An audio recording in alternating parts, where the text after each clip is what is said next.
Icare. Notre chute est entravé par la terre et par l'eau, mais le ciel et l'air nous sont libres.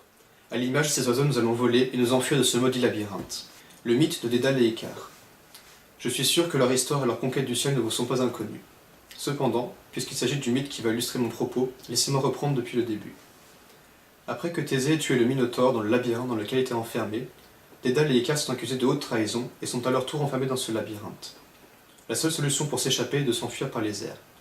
Dédale confectionne alors 2 paires d'ailes qu'il lie avec de l'acier. Cependant, avant de s'envoler, il prévient Icare de ne jamais trop s'approcher du soleil. La suite, vous la connaissez. Le soleil et le ciel seront donc nos fils d'Ariane aujourd'hui. Le ciel, qui voit chaque seconde décoller un avion dans le monde. Nous étions près de 4 milliards de passagers aériens en 2017, et l'International Air Transport Association prévoit que ce chiffre doublera presque d'ici 2036, avec 7,8 milliards de passagers. Avec une telle croissance et des avions toujours plus gros, tels que les Boeing 747 ou les Airbus A380, il devient nécessaire de trouver des solutions plus écologiques. Cette hausse du trafic aérien engendre donc notamment plein de questions et de problèmes, surtout concernant l'écologie. En effet, le kérosène utilisé pour faire voler ces avions pollue énormément, surtout au décollage. Mais alors que faire? Quelles solutions les avionneurs proposeront-ils dans le futur? Je ne vais pas vous faire un inventaire de tous les concepts futuristes existants, mais vous parler des projets et de l'histoire de certains éco-aventuristes suisses. Ces Suisses, aussi ingénieux et fous que Dédale, réussit à démontrer qu'il est possible de se déplacer de manière verte, grâce aux exemples des planètes Solar et Solar Impulse. En effet, le bateau et l'avion ont chacun réalisé un tour du monde sans autre carburant que la lumière du soleil. 4 mois après avoir réussi leur dernier pari avec le Solar Impulse, ils ont dévoilé leur nouveau projet, à savoir proposer des vols commerciaux propres dans la stratosphère. Ils ont pour cela dévoilé un nouveau concept, le Solar Stratos. Il s'agit d'un petit avion biplace de 8,50 m de long et de 24 m d'envergure, fonctionnant toujours grâce à la lumière du soleil.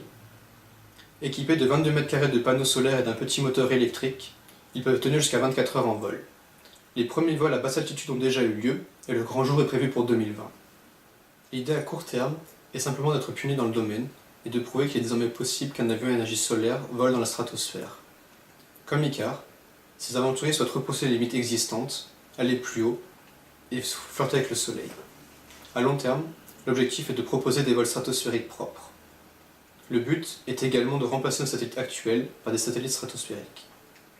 Mais alors, pourquoi cette obsession de la stratosphère, me diriez-vous? Quels sont ses avantages par rapport aux vols commerciaux actuels? Tout d'abord, la stratosphère est l'une des 6 couches qui composent l'atmosphère, à une altitude comprise entre 13 et 50 km au-dessus du niveau de la mer. Il faut savoir que les vols commerciaux volent généralement dans la troposphère, la couche juste en dessous, à une altitude comprise entre 10 et 12 km. Le Solar Stratos, quant à lui, volera à une altitude 2 fois plus élevée, à savoir 75 000 pieds, soit 25 km au-dessus de nos têtes. À cette altitude, l'air y est froid, ce qui augmente le rendement des surfaces aérodynamiques et des moteurs. Les avions y volent mieux, tout en consommant moins. Le seul problème est que la plupart des avions traditionnels utilisent le principe de la combustion pour se propulser. Or, à cette altitude, l'air est quasiment absent, ce qui empêche cette réaction d'avoir lieu. Un problème que n'aura pas le Solar Stratos, étant donné qu'il n'utilisera que ses batteries et son moteur électrique pour se propulser. Le rendement des panneaux photovoltaïques augmentant aussi à cette altitude. Un argument de plus en faveur de ce projet. Mais pourquoi choisir de vous parler de ce projet?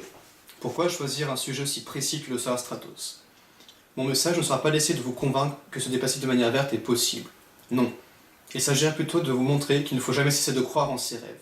C'est lors de son voyage autour du monde en bateau que Raphaël Donjean, le pilote du Solar Stratos, tout comme Icare, a eu envie de tutoyer les étoiles. Et le voici 8 ans plus tard, en train de réaliser le premier vol stratosphérique de l'histoire. Certes, nous n'avons pas tous 15 millions de francs à investir. Et cet avion est un exemple parmi tant d'autres, qu'avec beaucoup d'efforts et de volonté, toutes les portes nous sont ouvertes. Et ce, même à votre échelle. Avant d'en venir à la conclusion, voici 2 petites anecdotes qui démontrent la dose de folie nécessaire à la réalisation de ce projet, ainsi que sa dangerosité. Dans la stratosphère, les températures avoisinent les moins 70 degrés, et le pilote ne sera protégé que par une simple combinaison. En effet, pour permettre à l'avion de ne peser que le minimum de poids nécessaire, à savoir 450 kg, la cabine ne sera pas pressurisée. Pour les mêmes raisons et pour un gain de place, il n'y aura pas de place pour un parachute, laissant le pilote seul et sans aide en cas de pépin. Vous savez désormais tout ce qu'il y a à savoir sur le projet Solar Stratos. Nous avons donc vu que ce projet remet totalement en cause le mythe d'Icare, en cherchant à aller toujours plus haut et en explorant de nouvelles contrées.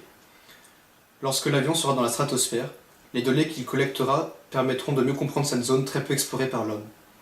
J'aurais cependant une dernière interrogation. nos amis de Suisse se brûleront-ils les ailes?